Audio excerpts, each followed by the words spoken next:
नए वीडियो के साथ आपका स्वागत है। हमारे चैनल दिल से डायलॉग के साथ जुड़िए और रोचक वीडियो का आनंद लीजिए। 15 अगस्त 1973 की सुबह प्रधानमंत्री इंदिरा गांधी लाल किले के सामने पहुंची। उनके पास क्रेन के जरिए एक टाइम कैप्सूल लाया गया और एक 32 फीट गहरे गड्ढे में दबा दिया गया। इंदिरा का कहना था कि इसमें आजादी के बाद देश की 25 साल की उपलब्धियां लिखी हैं। वहीं विरोधियों ने कहा इसमें सिर्फ नेहरू इंदिरा परिवार का महिमा मंडन है। हजारों सालों के लिए दफनाया गया ये टाइम कैप्सूल महज 4 साल बाद ही खोदकर बाहर निकलवा लिया गया। इसे बाहर निकालने का आदेश दिया था भारत के चौथे प्रधानमंत्री मोरारजी देसाई ने। मैं भारत का पीएम सीरीज के चौथे एपिसोड में मोरारजी देसाई के किस्से।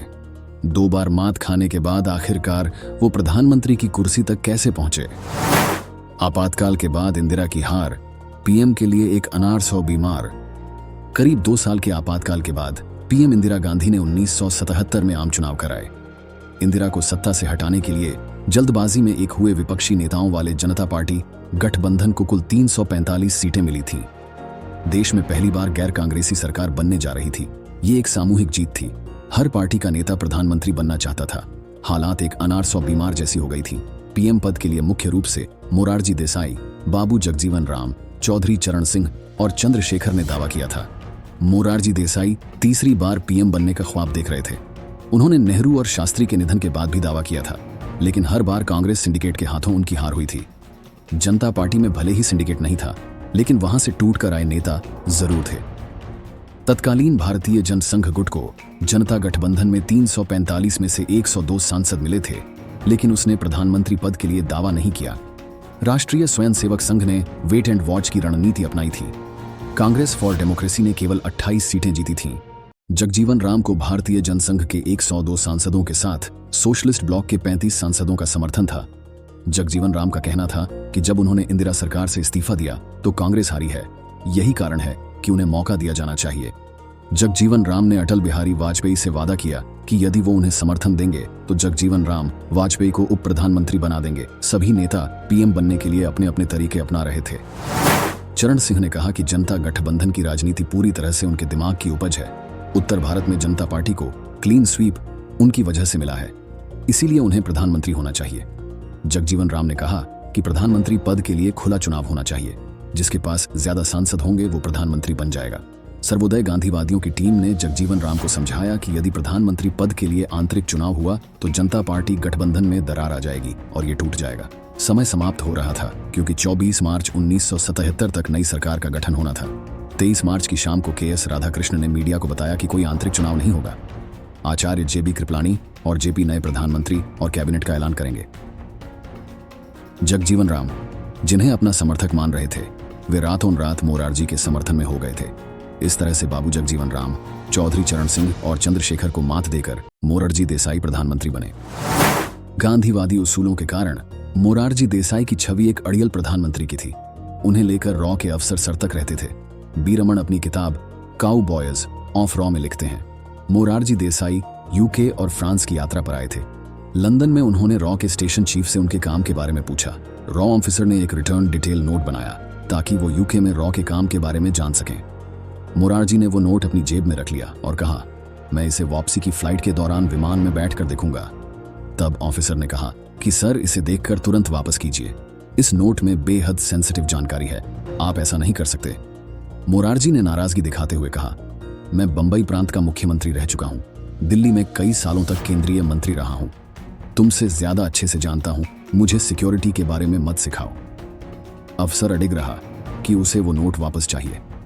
आखिरकार आंखों से नाराजगी जताते हुए मोरारजी ने वो नोट वापस रॉ अफसर को दे दिया। बीबीसी के वरिष्ठ पत्रकार रेहान फजल एक स्टोरी में लिखते हैं कि रॉ के जासूसों ने पता लगा लिया था कि पाकिस्तान कहूटा में परमाणु प्लांट लगा चुका है। एक रॉ एजेंट को 1977 में पाकिस्तान के कहूटा परमाणु प्लांट का डिजाइन भी मिल गया था।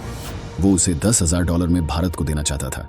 तब पीएम मोरारजी देसाई ने इस डिजाइन को खरीदने की पेशकश ठुकरा दी। मोरारजी ने पाकिस्तान के राष्ट्रपति जनरल जिया उल हक को बड़बोलेपन में फोन करके बता दिया कि हमें आपके परमाणु प्लांट की पूरी जानकारी है।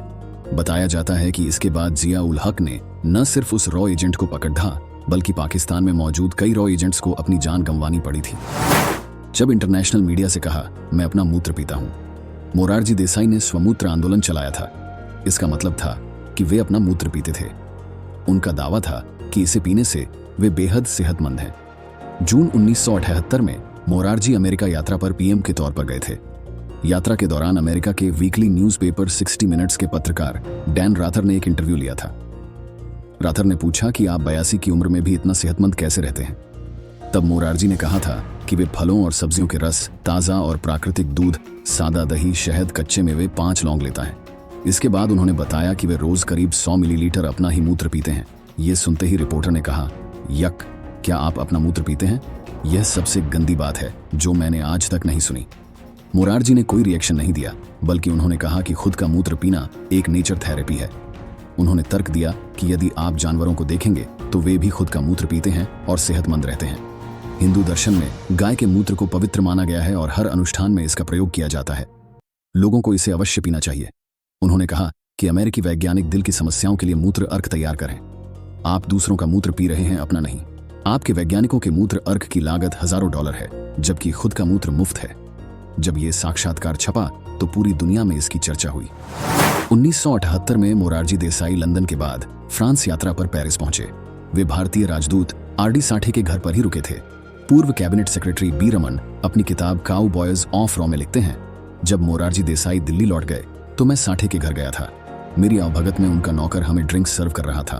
तभी साठे की वाइफ ने नौकर से कहा कि तुम ये जो ग्लास उपयोग कर रहे हो ये नए हैं ना। फिर मिसेज साठे ने मेरी तरफ देखा और कहा, मुझे नहीं पता मोरारजी ने अपना मूत्र पीने के लिए कौन सा ग्लास यूज किया था। इस कारण मैंने सभी पुराने ग्लासों को बाहर फेंकवा दिया है। बेटे पर भ्रष्टाचार के आरोप लगे, लेकिन मोरारजी देखते रहे। कुलदीप नैयर अपनी किताब बियॉन्ड द लाइन्स में लिखते हैं कि इंदिरा सरकार हो या मोरारजी सरकार, कुछ बदला नहीं था। इंदिरा सरकार में संजय गांधी मनमानी करते थे, मोरारजी सरकार में उनका बेटा कांति भाई। मैंने मोरारजी भाई से शिकायत की कि उनका बेटा मोटी रकम लेकर सौदे और ठेके निपटा रहा है। ये सब पीएम हाउस में रहकर कर रहा है, कम से कम उसे पीएम हाउस से बाहर निकालिए। मोरारजी ने कहा कि मैंने एक बार अपनी बेटी को डांटा था तो उसने खुदकुशी कर ली थी। अब मैं अपने बेटे को नहीं खोना चाहता। यही कारण था कि मोरारजी अपने बेटे के करप्शन को बर्दाश्त करते रहे। वरिष्ठ पत्रकार कुलदीप नैयर अपनी बायोग्राफी बियॉन्ड द लाइन्स में लिखते हैं कि चौधरी चरण सिंह और मोरारजी देसाई के बीच पुरानी दुश्मनी थी। बस इंदिरा को हटाने के लिए एक हो गए थे, लेकिन सत्ता मिलते ही इनकी दुश्मनी फिर जाग गई थी। जब चौधरी चरण सिंह ने नाराज होकर समर्थन वापस लेने की बात कही तो मैंने मोरारजी से कहा कि आप चरण सिंह से बात करके उन्हें मना लीजिए। तब मोरारजी ने कहा कि मैं चरण सिंह का चूरण सिंह बना दूंगा, लेकिन उसे मनाऊंगा नहीं। इसके बाद चरण सिंह ने समर्थन वापस ले लिया और मोरारजी ने राष्ट्रपति को 28 जुलाई 1979 को अपना इस्तीफा सौंप दिया। इस तरह मोरारजी देसाई ने 2 साल 126 दिन प्रधानमंत्री के रूप में काम किया। मैं भारत का पीएम सीरीज के 5वें एपिसोड में जानिए कैसे चौधरी चरण सिंह ने तिकड़म कर हासिल की प्रधानमंत्री की कुर्सी।